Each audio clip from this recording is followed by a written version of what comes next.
How to earn absolute respect without saying a word asterisk. Silence is not weakness. Silence is strategy. If you need to speak in order to be respected, it's already too late. This idea may feel uncomfortable, because it challenges everything we've been taught about influence, charisma, and leadership. We live in a culture that celebrates speaking up, selling yourself, explaining your point of view. We're told, the person who speaks best wins. But history and psychology show something different. The true winner often says very little. Think about it, someone walks into a meeting room, and suddenly the atmosphere shifts. The air feels heavier, conversations quiet down, people adjust their posture. No speech was given. No effort was made. Just presence. That is power in its purest form. In today's world, silence is rare. Everything is noise, opinions, instant reactions. People talk to fill the void, to ease anxiety, to defend themselves. But the more you explain, the less control you have. Stoics understood this, not every provocation deserves a response. Realists knew, every answer reveals your position. Together, they point to one truth: silence can be the highest form of action. Silence is not passive. It destabilizes. It forces others to guess, to project their own fears and insecurities. Those who remain silent observe. Those who observe collect information.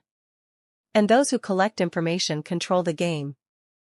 Ask yourself honestly, how many times have you spoken just to avoid looking weak? How many times have you explained something that didn't need explaining? How many times have you tried to convince someone who had already decided not to respect you?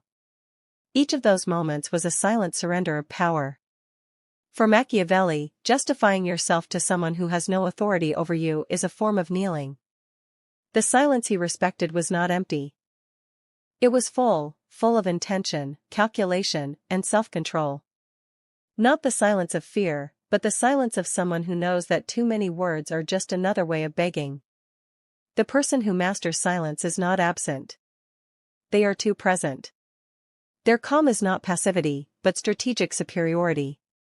And yet, most people cannot hold silence. Why? Because silence means facing judgment directly.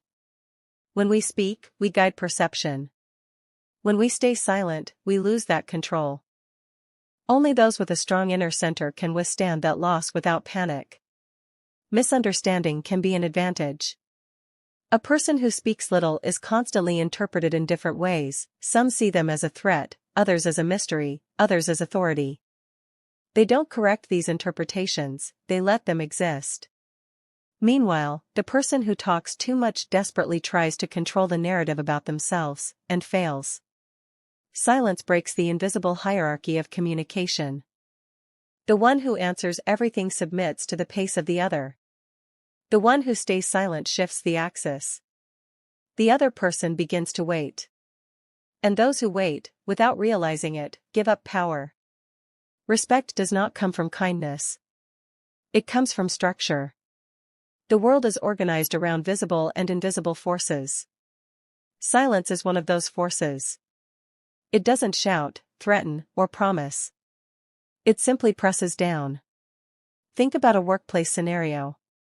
Someone makes a cutting remark in a meeting. Your instinct is to defend yourself, to explain. But imagine instead, you listen, maintain eye contact, breathe, and say nothing. The aggressor loses orientation. Doubt is born. And doubt eats away at confidence faster than any sharp reply. This silence is not theatrical. It's not sulking. It's clear silence. It doesn't seek approval, doesn't fear rejection, doesn't chase recognition. It sustains itself. And because of that, it reorganizes the environment. People choose their words more carefully. They adjust their tone. They think twice. The most effective power is the one that doesn't need constant self-assertion. A leader who keeps reminding others of their authority shows insecurity. A person who needs to prove their value has already lost it. Silence removes that need. It turns presence into a message. But here's the catch: silence amplifies what already exists inside you. If you carry fear, it will show. If you carry insecurity, it will leak through your body language. Silence becomes a weapon only when it is backed by inner conviction that you don't need to prove anything. That's why silence is not a trick. It's the result of inner work. It requires the decision not to sacrifice dignity for short-term comfort. This decision is made alone. It doesn't bring applause. It doesn't bring instant likes. But in the long run, it changes the game. Look at truly influential people. They listen more than they speak. And when they finally speak, the room is already silent. That's not coincidence. That's reputation, built on repeating the right silence at the right moment. Silence has a cost. It destroys fragile versions of yourself. It exposes emotional dependency that used to hide behind words. That's why people fear it. But that's why it works. Silence is not inactivity. It's the first move of those who intend to control the entire game. It doesn't seduce, it takes. It separates those who need to be seen from those who cannot be ignored. And here's the final paradox: not all silence has power. The world is full of quiet people who change nothing. Machiavelli understood, silence matters only when it is chosen consciously, not as a reflex of fear. In everyday life, this plays out in subtle ways. In family arguments, in text messages left unanswered, in negotiations. The one who holds silence correctly shifts the dynamic. Others begin to justify themselves, contradict themselves, lower their demands. Silence creates a vacuum. And people hate vacuums. They rush to fill them, and in doing so, reveal their weaknesses. But silence is not forever. It is selective.